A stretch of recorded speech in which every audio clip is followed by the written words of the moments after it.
Today, we're going to read Curious George Says Thank You. This is George.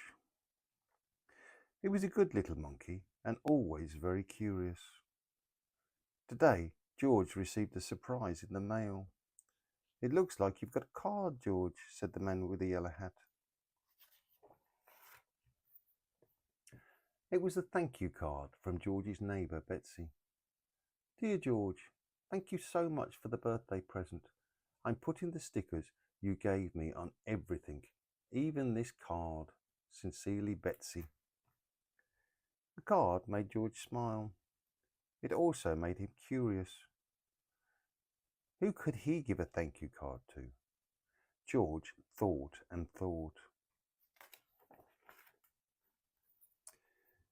He could send one to the Science Museum director, Dr. Lee, who had shown George her favourite collection of dinosaur fossils. Of course, there was also the librarian who helped him pick the books. The stall clerk at the market always saved the best bananas for him. And his friend Bill let George fly his kite in the park. George has so many people to thank, he had to get started right away. First, he gathered paper, envelopes, crayons, and stickers. Then he got to work. The man with the yellow hat walked in to find George covered from head to toe. "Uh-oh, George, what are you doing?" George held up Betsy's card and pointed to the papers scattered around him. "Oh, I see, George," said his friend. "You're making your own thank you cards. What a nice idea. Would you like some help?" The man wrote while George decorated.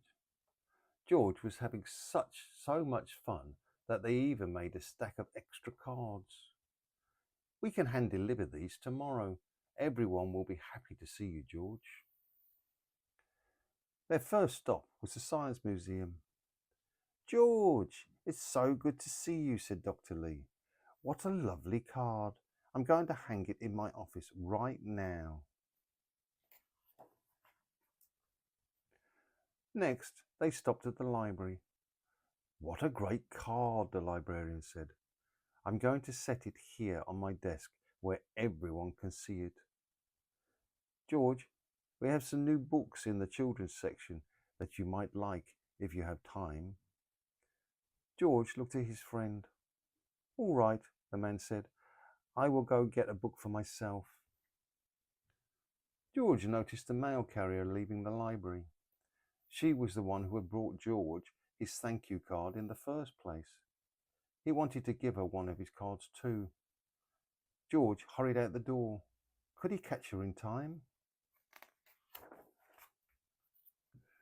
George jumped up and down on the steps, waving a card, but a group of children was getting off a bus. They were coming to the library for story time. George couldn't see which way the mail carrier had gone.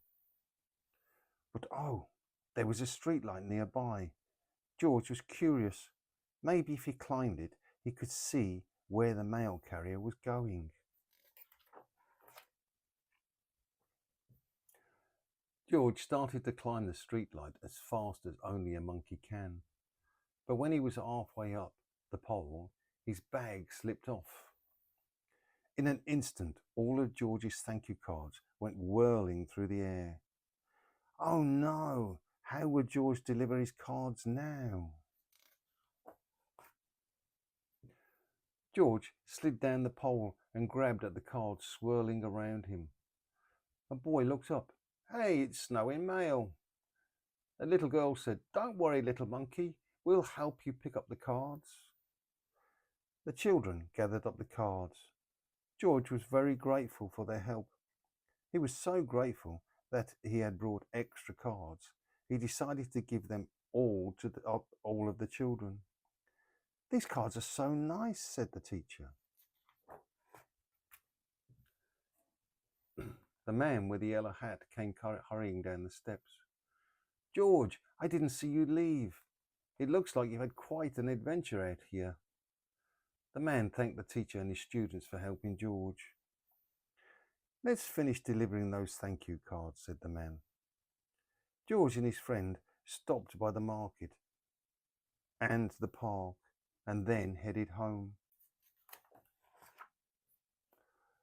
George felt a little sad that he hadn't caught up with the mail carrier.